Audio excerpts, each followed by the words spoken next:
नमस्कार, जोहार, आप सबका स्वागत है एक बार फिर से झारखंड की तमाम बड़ी खबरों के साथ जो कि बुलेटिन समाचार में आ रही हैं। मतलब कि झारखंड के रामगढ़ में माही रेस्टोरेंट के संचालक की गोली मारकर हत्या, अपराधियों ने ऐसे दिया वारदात को अंजाम। मतलब कि बासल थाना क्षेत्र के लबाक चौक के समीप फोरलेन की किनारे स्थित माही रेस्टोरेंट के संचालक रोशन साहु की रविवार शाम करीब 6:15 बजे अपराधियों ने गोली मारकर हत्या कर दी। रसवा गाँव निवासी 40 वर्षीय श्री साहु पर अपराधियों ने 4 गोलियां चलाई, जिसमें से एक गोली उनकी छाती पर लगी और 3 गोलियां सिर में लगी। पहली गोली लगने के बाद रोशन खेत की ओर भागने लगे, तब अपराधी भी उनके पीछे दौड़ने लगा। छाती में गोली लगने के कारण करीब 100 मीटर भागने के बाद रोशन गिर गए और इसके बाद अपराधी ने उनके सिर में और 3 गोलियां दाग दी। गोली मारने के बाद अपराधी वापस रेस्टोरेंट पहुंचा और वहां गाली गलौज करने के बाद आराम से अपने साथियों के साथ बाइक से पतरातू लेक रिसोर्ट की ओर भाग निकला। स्थानीय लोग रोशन को सदर अस्पताल रामगढ़ ले गए, जहां चिकित्सकों ने उन्हें मृत घोषित कर दिया। बताया गया है कि अपराधी 3 की संख्या में थे, जो बाइक से आए थे। बाइक रेस्टोरेंट से थोड़ी दूर न सड़क पर ही खड़ी कर दी गई। तो दूसरी ओर बैक टू स्कूल कैंपेन का नहीं दिख रहा असर।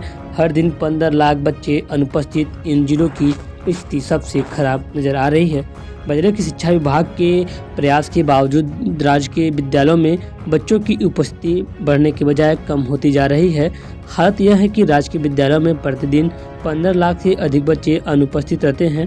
स्कूली शिक्षा एवं साक्षरता विभाग की ओर से जिलों को भेजी गई रिपोर्ट के अनुसार पिछली एक तिमाही में स्कूल नहीं आने वाले बच्चों की संख्या 1,90,027 की बढ़ोतरी हुई है।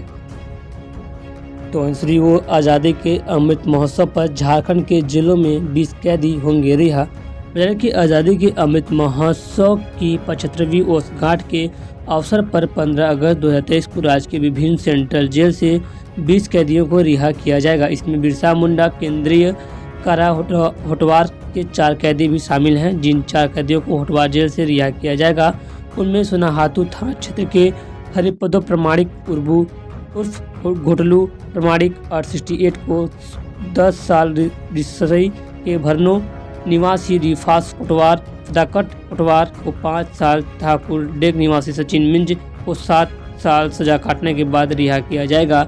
इन लोगों को भारत सरकार द्वारा सजा माफ़ी दी गई है। आज़ादी के अमृत महोत्सव के तीसरे चरण में उक्त कैदियों को रिहा किया जाएगा। आपको पता चले कि मनी फीडर से 4 घंटे बंद रहेंगी आज बिजली। जिले के जमशेदपुर के कनडी सब डिवीजन के अंतर्गत मनी फीडर के बजरंगी बागान में रोड में सोमवार को तार बदलने के काम चल रहा है। इसकी वजह से सुबह 10 बजे से ही बिजली काट दी गई है। दोपहर 2 बजे 4 घंटे बिजली आपूर्ति बंद रहेगी। इसका असर मनी फीडर से जुड़े लक्ष्मी नगर, प्रेमनगर, बाबूकुटी नगर, भक्ति नगर, कैरेज कॉलोनी व आसपास के इलाकों पर पड़ेगा। यह जानकारी गृहिणी विद्युत एसडीओ देवाशीष पात्र ने दी है। तो दूसरी ओर झारखंड में दिख रहा है विक्षोभ सक्रिय होने का असर।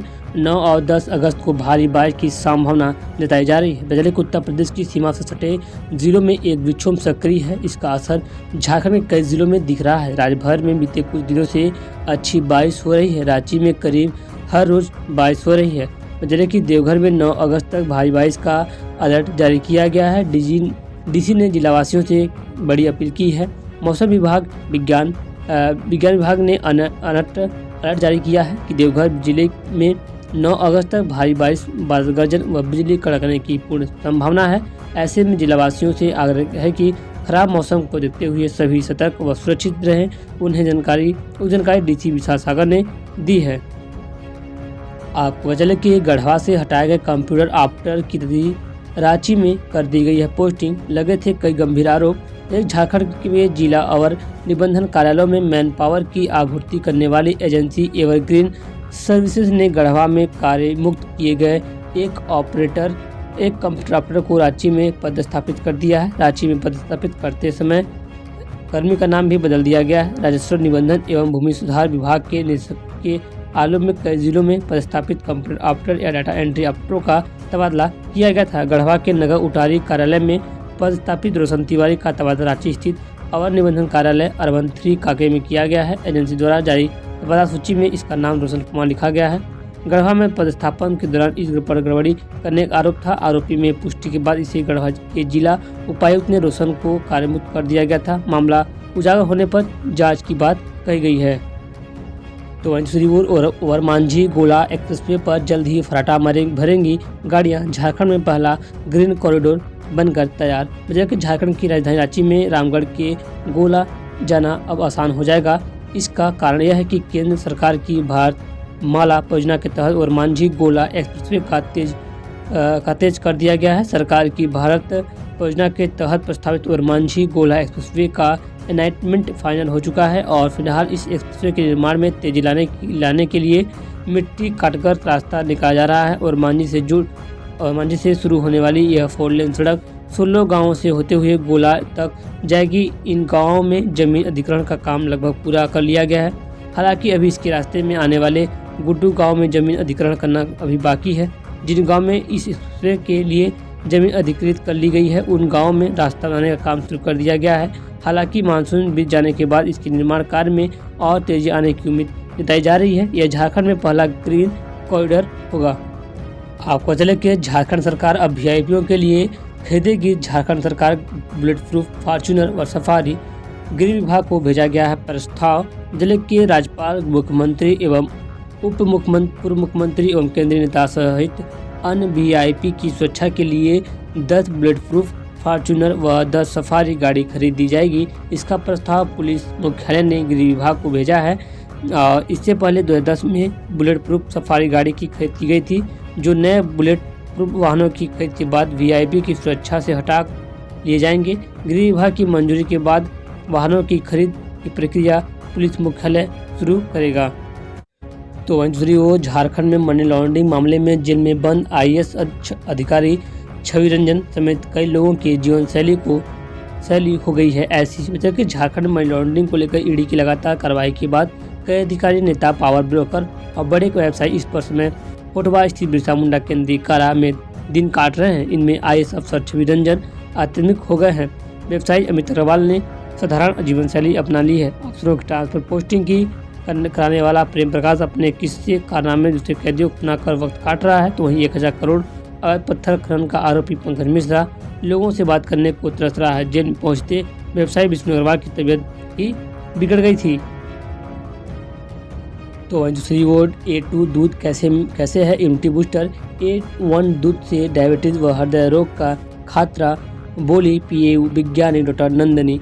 बाचले के बिरसा कृषि विश्वविद्यालय की पशु अनुवंशिकी विशेषज्ञ डॉक्टर नंदिनी कुमारी ने बेहतर स्वास्थ्य और रोग प्रतिरोधक क्षमता के लिए देसी गायों से प्राप्त A2 दूध के उपयोग करने पर जोर दिया है। उन्होंने कहा कि करनाल स्थित राष्ट्रीय पशु अनुवंशिकी संस्थान ब्यूरो ने अब तक गौवंश की 53 भारतीय नस्लों की पहचान और गुण का निर्धारण किया है। झारखंड के पहाड़ी क्षेत्रों में पाई जाने वाली छोटी छोटी गौवंश नस्लों को हालांकि नाम नहीं दिया जा सका है, लेकिन यह भी गौवंश की देसी नस्लें हैं। डॉक्टर नंदिनी रांची के काके रोड स्थित विश्व संवाद केंद्र में A1 एवं A2 दूध तथा देसी गौवंश की अन्य लाभ विषय पर रविवार को व्याख्यान दे रही थी। तो दूसरी ओर झारखंड में हर घर तिरंगा अभियान की शुरुआत। पूर्व सीएम रघुवर ने 15 अगस्त को घरों में तिरंगा लगाने की है अपील। जबकि बीजेपी के राष्ट्रीय उपाध्यक्ष व पूर्व सीएम रघुवर दास ने रविवार को प्रधानमंत्री नरेंद्र मोदी के आह्वान पर हर घर तिरंगा अभियान की शुरुआत की है। उन्होंने युवा को झंडा प्रदान करते हुए कहा कि 15 अगस्त को अपने घरों व प्रतिष्ठानों पर तिरंगा अवश्य लगाएं। साथ ही इस अभियान से लोगों को जोड़े और उन्हें तिरंगा लगाने के लिए प्रेरित करें। उन्होंने कहा कि तिरंगा हमारी आन बान और शान है। इस अभियान से लोगों में राष्ट्रीयता की भावना और प्रगाढ़ होगी। हमें आज़ादी के लिए लड़ने का अवसर तो नहीं मिला, लेकिन देश के लिए कुछ करने का अवसर अवश्य मिलेगा। तो वहीं पता चले कि झारखंड के गिरिडीह में बड़ा बस हादसा।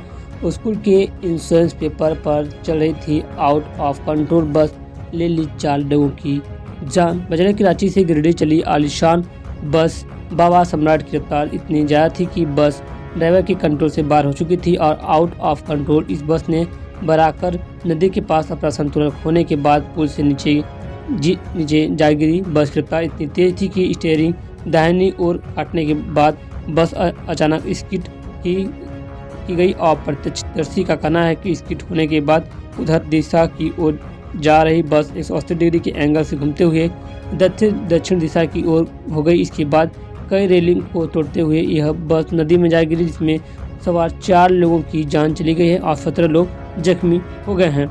बचाले की काफ़ी तेज रफ्तार से चल रही थी बस। रूट परमिट में निर्धारित समय के अनुसार आलीशान बस कराची से 5:05 पर बजे शाम को खुलकर 7:20 बजे शाम हजारीबाग पहुंचना था और हजारीबाग से 7:45 खुलकर गिरिडीह 10 बजे पहुंचना था। परमिट के अनुसार हजारीबाग से गिरिडीह पहुंचने में बस को 135 मिनट का समय लगता था। इस हिसाब से इस बस को हजारीबाग से बराकर पुल तक यानी 102 किलोमीटर की दूरी तय करने में 119 मिनट लगना चाहिए था, जबकि यह बस हजारीबाग से 7:45 बजे खुली और लगभग 8:35 बजे दुर्घटनाग्रस्त हो गई। इस प्रकार 102 किलोमीटर की दूरी तय करने में इस बस को मात्र 50 मिनट लगी, यानी गाड़ी की औसत रफ्तार 120 किलोमीटर प्रति घंटे से भी ज़्यादा की थी।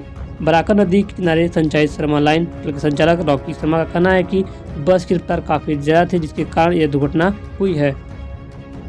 दोस्तों फिलहाल खबर बस इतना ही। ये थी कुछ आज की तमाम बड़ी खबर जो कि झारखंड के बुलेटिन समाचार में आज। तो मुझे की खबरें पसंद है, खबरों को शेयर कीजिएगा, लाइक कीजिएगा, चैनल पर पहली बार सब्सक्राइब जरूर कीजिएगा। और आपको चले कि अब हमारा एक नया एपिसोड शुरू हो रहा है रात के 8 बजे। नया episode crime news crime story करके आएगा, जो कि आप लोगों को देश दुनिया में हो रहे क्राइम को लेकर के आपको अलर्ट करेगा। तो ऐसी एपिसोड को पाने के लिए हमारे रात को 8 बजे फिर मिलेंगे इसी चैनल के माध्यम से। चैनल को सब्सक्राइब जरूर कीजिएगा। तब तक के लिए जय हिंद, वंदे मातरम।